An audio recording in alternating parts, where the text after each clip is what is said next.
नमस्कार दर्शक बंधु आज हूँ 29 अक्टोबर 2025। चलतु देखने आज सकाळ किसी गुरुत्वपूर्ण खबर। जदि पर्यंत वीडियो को लाइक करना वीडियो को लाइक करने सह चैनल को सब्सक्राइब करी कमेंट माध्यम जनातु आपण माने क्यों जिला देखुं जहाद्वारा एभली गुरुत्वपूर्ण खबर आपण मान पाखे सर्वप्रथमे पहुंच। चलतु लेट नगर खबर उपर नजर पकेबा। नंबर 1 सामुद्रिक बात्या मोन्था हजार हजार यात्री प्रभावित होती। बात्या जोगु गतकाली ठारू अक्टोबर 30 तारिख पर्यंत भारतीय रेलवे 61 ट्रेन बातिल कर सारी। बातिल होइतिबा ट्रेन गुड़िक ओडिशा, आंध्र प्रदेश, तेलंगाना रूपे परिचालित होता है। से रेलवे पक्षर दि जाइथिबा सूचना अनुसार गतकाली 4टी ट्रेन बातिल होइथिबा बेले आज 48 ट्रेन बातिल कर जायछि। सेहिपरि अक्टोबर 29 8टी ट्रेन एवं 30 तारिख में गोटे ट्रेन बातिल कर जायछि। बातिल होइथिबा ट्रेन गुड़िक मध्य भुवनेश्वर न्यू हैदराबाद जहाँ आसंताकाल रहितिला बेंगालुरु भुवनेश्वर प्रशांति एक्सप्रेस जहाँ आसंताकाल रहितिला एवं पुरी तिरुपति अक्टोबर 30 रे चलिबार थिला। रेलवे पक्षर कहुଯାଇଛି जे 6टी ट्रेन अधा बाट पर्यंत परिचालना कर जाउथिबा बेले 6टी ट्रेन को दिग परिवर्तन कर जायछि। सेहिपरि अन्य 9टी ट्रेन रे चलाचल समय परिवर्तन कर जायछि। बात्या उपरे रेलवे संपूर्ण नजर रखिछि। नंबर 2 केंद्र सरकार मंगलवार दिन अष्टम वेतन कमिशन मंजूर प्रदान करिसेंति। केंद्र सरकार ए निष्पत्ति फल 50 लाख केंद्रीय कर्मचारी और 69 लाख पेंशनधारी उपकृत होबाकू जाउछंती। सूचना और प्रजुक्ति विद्या मंत्री अश्विनी वैष्णव एने सूचना दैछंती। तांको सूचना मुताबक अष्टम वेतन कमिशन 18 मास मध्य सुपारिश प्रदान करिवे। सरकारी जनवरी मासरे एने कमिशन सेटअप करबाकू मंजूरी प्रदान करथिले। एबे टर्म्स ऑफ रेफरेंस मिलिया परे तुरंत कमिशन तार कार्य आरंभ करिवो। ए कमिशन सैलरी स्ट्रक्चर, पेंशन और अन्य भत्ता नहीं सरकार को परामर्श देव। कैबिनेट रे सूचना मुताबक अष्टम वेतन कमिशन पर एक अस्थायी कमिटी हेबो। एथिरे जने चेयरपर्सन, जने पार्ट टाइम मेंबर और जने मेंबर सेक्रेटरी शामिल हेबे। सरकारी कहिसंती कि टर्म्स ऑफ रेफरेंस प्रस्तुत बेले मंत्रालय और राज्य और कर्मचारी प्रतिनिधि परामर्श नियाजिवो। नंबर 3 भय न करी सतर्क रुहंतु, आमे एकाठी बात्यार मुकाबिला करिबा। बात्या मोन्थार लैंडफॉल पूर्व ओडिशावासी मनोबल बढ़ाइले ओडिशार पूर्वतन मुख्यमंत्री तथा विरोधी दल नेता नवीन पट्टनायक। बात्या मोन्थार प्रभाव रे एबे ओडिशा रे प्रबल वर्षा आरंभ होइछि। आज संध्यारे बात्यार लैंडफॉल थिया बेले एने ओडिशा सरकार सतर्क करिसंती। अधिक प्रभावित हेबाकू थिबा जिलार लोकंकु सुरक्षित स्थान को नेबा पई व्यवस्था कर जाउछि। ए मध्ये नवीन पट्टनायक एक वीडियो वार्ता जारी करिसंती। वीडियो रे से कहिसंती जे प्रिय भाई और भौणी माने समस्त को नमस्कार। आपण जानंती बात्या मोन्था आसुछि।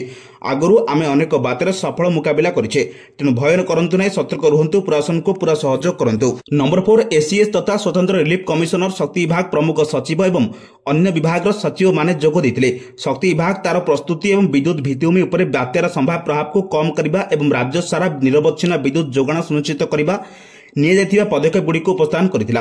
प्रभावित ग्राहक मानक पुनरुद्धार अग्रगति विषय सूचना देवा पई कॉल सेंटर सहित समन्वय को मध्य सुदृढ़ कर दैछि। ग्राहक माने 24 घंटा टोल फ्री हेल्पलाइन नंबर 1912 माध्यम विद्युत संबंधित जरूरीकालीन परिस्थिति विषय रिपोर्ट करेंगे। सेपटे बात्या को नहीं गंजाम जिला प्रशासन पूरा प्रस्तुत थिबा बेले उपकूलवर्ती अंचल बुली बात्या आश्रयस्थली गुड़ी को तदारख करछंती स्थानीय प्रशासन। खलिगोट ब्लॉक चिलिका उपकूल में 6 खंड पंचायत 12 ରୁ 13 खंड ग्राम को बुली स्थिति परखिंट स्थानीय विधायक पूर्णचंद्र सेठी, तहसीलदार डी मालेश्वर पात्र, बीडीओ देवाशीष सामाल और खलिगोट थाना अधिकारी रमेश प्रधान। बात्या मुकाबिला करने खलिगोट ब्लॉक 16टी बात्या आश्रयस्थली को और 15 अस्थायी स्थल संपूर्ण भाव प्रस्तुत कर खलिगोट बीडीओ। नंबर 5 बात्या पूर्व कलिंग घाटी रास्ता सील कला भंजनगर प्रशासन। कलिंग घाटी में भूस्खलन होबार भय आरंभ होइछि। घाटी रास्ता मरामती चलता बेले काम बंद कर सब श्रमिकों घाटू तलक अणाଯାଇଛି। गतकाली राति भंजनगर और आखपाख अंचल में वर्षा लगी रही। विकल्प रास्ता निर्माण पर पुंगुलु ठारू बालियापटा जंगल रास्तार मध्य पानी जमी से रास्तार कहीं जीवा आसवा न करने को भंजनगर प्रशासन घोषणा करिछि। वर्षा लगी रही घाटी रास्तार पुणी भूस्खलन होगा भय रही। गत किछि मास मध्य कलिंग घाटी एकाधिक भूस्खलन देखा मिली। भूस्खलन रास्ता धोई हो यातायात पूरा विच्छिन्न होता। अनेक पर्यटक यह रास्ता दे जीवा आसवा करुवा बेले पर्यटकों रास्ता बंद कर कलिंग घाटी को मरामती आरंभ कर कलिंग घाटी में मरामती काम को बंद कर सुरक्षा दृष्टि समस्त श्रमिकों को घाटी तलक अणाଯାଇଛି। सेपटे प्रशासन मध्य कलिंग घाटी को सील करिछि। Number 6 Odisha Mining Corporation OMSC पक्षर विजिलेंस सतर्कता सप्ताह आरंभ होइछि। 27 अक्टोबर नवेम्बर 2 जाए चलिब ଏହି कार्यक्रम। आम समस्त दायित्व थिबा सहित सतर्कता सचेतनता सप्ताह पालन आरंभ होइछि। ए अवसर में ओएमसी प्रतिबंधक निर्देशक श्री सुधांशु मोहन सामल आईएएस मुख्य कार्यालय भुवनेश्वर समस्त कर्मचारी को निष्ठा संकल्प पाठ कराइले। यह अवसर में श्री सब्यसाची महांती, निर्देशक श्री आलोक कुमार पाल, निर्देशक श्री बण बिहारी पाणी, निर्देशक एवं डीके नंदा ओएस मुख्य सतर्कता अधिकारी सहित वरिष्ठ अधिकारी मान उपस्थित थे। ओएमसी विभिन्न खनि अंचल और आंचलिक कार्यालय गुड़िक कर्मचारी समय सारी संकल्प ग्रहण कर सत्यता पारदर्शिता और उत्तरदायित्व मूल्यबोध को पुनरुद्धार कले अवसर को अधिक अर्थनीति बाही करने बड़ बिल आंचलिक कार्यालय द्वारा बिना आरंभ एक सतर्कता सचेतनता पदयात्रा आयोजित होता है। पदयात्रा माध्यम कर्मचारी माने एवं साधारण जनता मध्य नैतिकता पारदर्शिता और सत्यता प्रति जागृति आनिबा उद्देश्य रहितला। नंबर 7 भुवनेश्वर मंचेस्टर स्थित नुआबाली पड़ियाठारे आयोजित छक पूजा कार्यक्रम में मुख्यमंत्री मोहन चरण माझी जोग देइछन्ते। एही अवसर में ओडिशा सरकार भाईचारा सौहार्द्य और सांस्कृतिक एकतार परंपरा को शक्तिशाली करने पई प्रतिबद्ध एवं ओडिशार छठ पूजा ए सांस्कृतिक एकतार उदाहरण बोली से कहिसन्ते। मुख्यमंत्री तांको स्त्री डॉक्टर प्रियंका माझी मध्य जोगदे समस्त पूजार विधि पालन कर सूर्य देवता को अर्घ्य प्रदान कर राज्यवासी मंगल कामना करते। कार्यक्रम में अभिभाषण रखी मुख्यमंत्री कहते छठ पर्व आमको शिखाए जे जीवन सत्य आधार होउछि प्रकृति जलवायु सूर्यर शक्ति। ए पर्व माध्यम आम प्रकृति और परिवेश प्रति आपणकर रण स्वीकार व्यक्त करुचु एणु आम प्रकृति सहित प्रेरणा पाइथाउ बोली कहते मुख्यमंत्री मोहन चरण माझी। नंबर 8 2025 शेष होगाकू बाकी 2 मास रही हेले एपर्यंत बाबू माने 2024 लगी सेमानक वार्षिक संपत्ति विवरण सरकार को देउनांती। राज्य साधारण प्रशासन विभाग पक्षर संक्रांत में बारंबार अवगत करागले मध्य कर्मचारी मानक चेतना आसुना। एपरिक संख्याधिक कर्मचारी सेमानक पदोन्नति सह अन्य सरकारी प्राप्ति को मध्य खातिर करूना। नवेम्बर कर्मचारी पदोन्नति प्रक्रिया आरंभ हो हेले संख्याधिक कर्मचारी संपत्ति तालिका देई नथिबारु एक अप्रीतिकर स्थिति सृष्टि होइछि। सरकार निर्देशनामा को विभिन्न समय विभागीय मुख्य माने ठिकणा भाव कार्यकारी करूनथिबारु नजर रहिथिबा बेले संप्रति वार्षिक संपत्ति को तालिका को कर्मचारी मानक अवमान को लोकसभा भवन में चर्चा जोर धरी। नंबर 9 आसंता काली बंद रहिबो नंदनकानन प्राणी उद्यान बात्या पई घोषणा कले प्राणी उद्यान कर्तृपक्ष परिदर्शकों बंद रहिबो नंदनकानन प्राणी उद्यान एवं राज्य उद्भिद उद्यान बात्या मंथा को दृष्टि रखी नंदनकानन प्राणी उद्यान उपनिदेशक द्वारा विज्ञप्ति जारी कर दैछि। नंबर 10 लोकसेवा भवन रे पुरी श्रीमंदिर प्रशासन गुरुत्वपूर्ण बैठक आईन मंत्री पृथ्वीराज हरिचंदन अध्यक्षतार बैठक बसला। श्रीमंदिर प्रशासन विभिन्न दिग संपर्कित बैठक आलोचना होछि। श्रीमंदिर प्रशासन निमंते आर्थिक बजेट मंदिर प्रशासन खाली पदवी पूरण नूतन पदवी सृष्टि रत्न भंडार परवर्ती पर्याय कार्यक्रम गणति मणति एवं ओबीसीसी द्वारा चलथिबा समस्त प्रकल्प को धार्य समयसीमा मध्य शेष करिया संपर्क में विस्तृत आलोचना कर दैथिला। ए बैठक में श्रीमंदिर मुख्य प्रशासक डॉक्टर अरविंद पाढ़ी आईन विभाग प्रमुख शासन सचिव प्रणम कुमार पत्रक समेत विभाग अधिकारी माने उपस्थित थिले। नंबर 11 आगो को आसुची पंचुक ए 5 दिन पुरी श्रीमंदिर में भक्तों प्रबल भिड़ परिलक्षित हेबो। यह दृष्टि रखी एही समय जेपरि श्रद्धालु माने श्रृंखलार सह दर्शन करिपारिबे और निर्धारित समय महाप्रसाद बाहरिबो और भलरे महाप्रसाद सेवन करिहेबो सेने श्रीमंदिर प्रशासक पाक प्रस्तुति आरंभ करिछि। सोमवार एने वरिष्ठ सेवायतों सह जिलापाल और एसपी आलोचना करिसेंति। पंचुक समय केवल सिंहद्वार रे प्रवेश और अन्य 3 द्वार प्रस्थान निमंते प्रशासन चिंता करुथिबा जिलापाल दिव्यज्योति परिड़ा कहते। जिलापाल आहरी कहते जे प्रबल भिड़ को नियंत्रण निमंते एबेठारु श्रीमंदिर बाहर मरीचिकोट छक पर्यंत लुहा बैरिकेड निर्माण आरंभ होइछि। भिड़ को दृष्टि रखी श्रीमंदिर दर्शन सुविधा आवश्यक परिमाण महाप्रसाद व्यवस्था बाहर सूचना केन्द्र सहर ट्राफिक नियंत्रण आशु चिकित्सा केन्द्र प्रभृति व्यवस्था हेबो। वरिष्ठ सेवक तथा परिचालना कमिटी सदस्य जगन्नाथ पूजा पंडा कहते प्रस्तुति बैठक में महाप्रभु नीति सरल करने भक्तों को अधिक समय ठाकुर दर्शन सुविधा देवा सहल महाप्रसाद व्यवस्था प्रभृति करने ने आलोचना होइछि। नंबर 12 दिल्ली में वायु गुणवत्ता सूचकांक ह्रास मध्य मंगलवार दिन बुरारी एवं कारोली बाग अंचल समेत जातीय राजधानी रे किछि अंचल रे प्रथम क्लाउड सीडिंग परीक्षण करा जायतिला।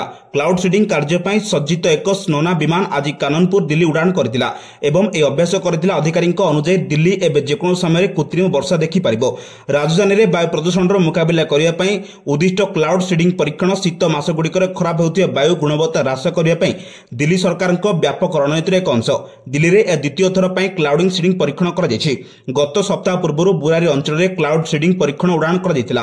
तथापि क्लाउड सीडिंग पई साधारणतः आवश्यक 50% बदल रे 20% रु कम वायुमंडलीय आर्द्रता जगु वर्षा होई परिला नाही। नंबर 13 हरियाणा रे अंबुला वायुसेना घाटी रु भारत राष्ट्रपति द्रौपदी मुर्मू एक राफेल युद्ध विमान रे उड़ान करिवे।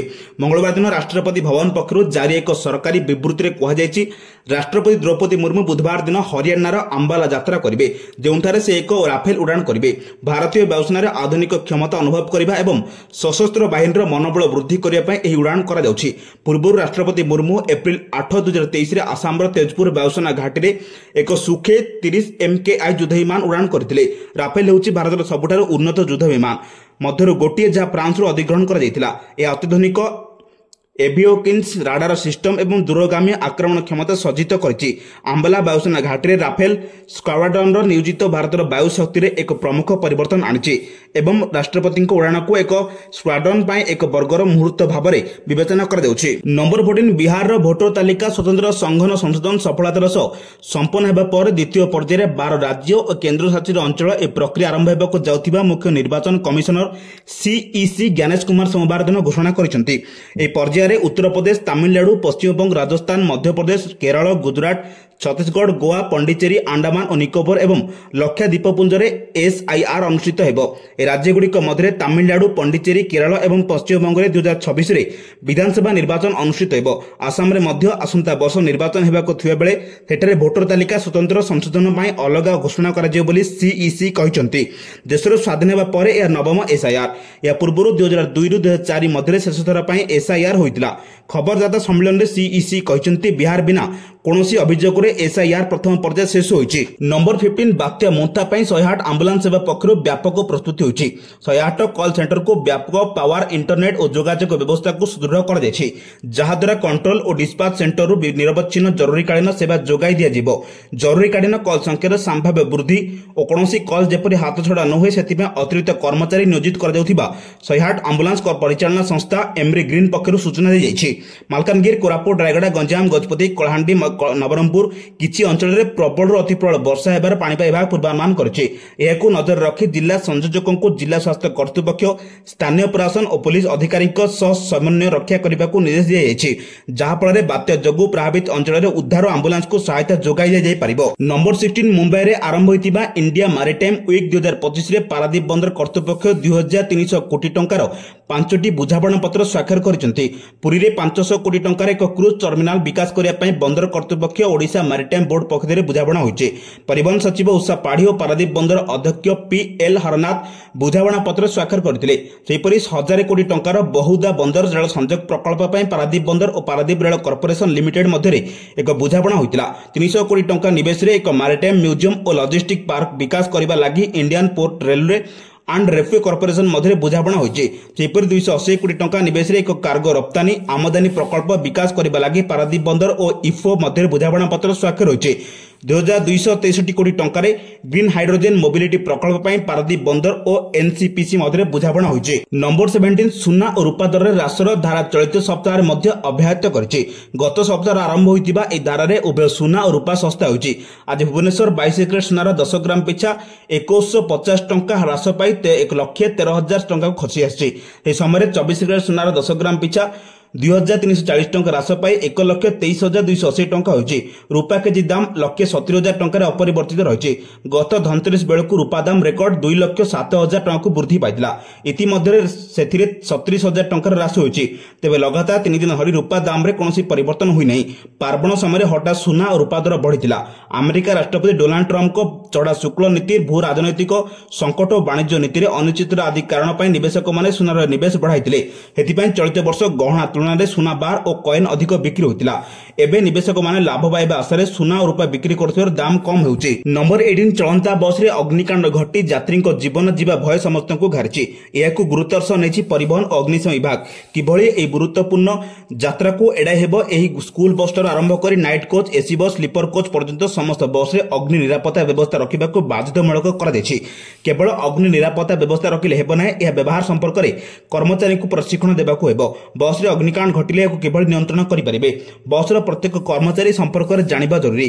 आगामी दिन रे एक कड़ाकड़ी जांच हेबो। जो मान नियम उल्लंघन करिवे सेमानक विरोध रे कार्यानुष्ठान हेबो। जरिमाना तो गणिबे, दरकार पड़िले बस को जब्त करा जिवो। एने आज भुवनेश्वर आंचलिक परिवहन कार्यालय एकरे वाणिज्य और परिवहन विभाग, अग्निशम और जरूरीकालीन सेवा निर्देशालय एवं राज्य बस मालिक संघ को नहीं अनुष्ठित एक स्वतंत्र बैठक में अग्निशम डीजी सुधांशु षडंगी और परिवहन कमिशनर अमिताभ ठाकुर जोगदे बड़ी सूचना देइछन्ति। नंबर 19 चलित सप्ताह यात्रा को बॉम्बे स्टॉक एक्सचेंज रो सेंसेक्स चमत्कार ढंग से आरंभ करिछि। सेंसेक्स आज 517 पॉइंट वृद्धि पाई 84,779 पॉइंट रे बंद होइछि। सेपरि नेशनल स्टॉक एक्सचेंज रे निफ्ट 171 पॉइंट वृद्धि पाई 25,966 पॉइंट रे बंद होइछि। सेंसेक्स रो अंश थिबा 30 टी कंपनी मधरो एयरटेल, स्टेट बैंक, रिलायंस और जोमाटो शेयर मूल्य 2% रु अधिक बढ़िछि। सेही समय कोटक महिंद्रा बैंक, बीईएल और इन्फोसिस शेयर मूल्य ह्रास पाई।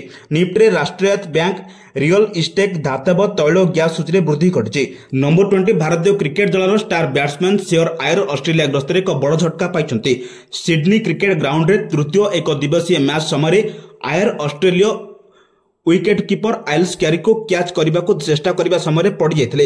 एक घटना प्लीहारे आघात होता एवं डाक्तरी परीक्षा को भितर रक्तस्राव होते जमापड़ी, जो सिडनी रे एक हॉस्पिटल में भर्ती कर अस्त्रोपचार संपर्क में एक बड़ अपडेट सामना आसी। खुशी खबर है श्रेयस को आयकर स्प्लीन आघात पर छोट अस्त्रोपचार कर संपूर्ण सुस्थ होती।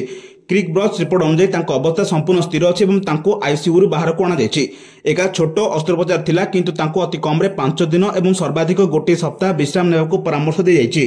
तेणु से आगामी किछि दिन पर हॉस्पिटल रे रहिबे। वर्तमान से विपद मुक्त और सुस्थ होउथिबारु क्रिकेट प्रसंग मान आश्वस्त होइछन्ति। रिपोर्ट अनुसार आयकर अवस्था द्रुत उन्नति आसी, एक साधारण वार्ड को स्थानांतर कर से खूब शीघ्र संपूर्ण सुस्थ हो घर को फेरे बोली आशा कर बीसीसीआई डाक्तरी दल सिडनी रे आघात उपर नजर रखिंट। यही गुरुत्वपूर्ण खबर पाइबा आम चैनल से जोड़ी रुहतु। जदि ए पर्यंत वीडियो को लाइक करना, वीडियो को लाइक करने सह चैनल को सब्सक्राइब करी कमेंट माध्यम जनातु आपण माने केउं जिल्ला देखुछन्ति, जहाद्वारा एभଳି प्रतिदिन गुरुत्वपूर्ण खबर आपण मानक पाखरे सर्वप्रथम पहुंचरिबो। ब्यूरो रिपोर्ट, सावधान ओडिशा।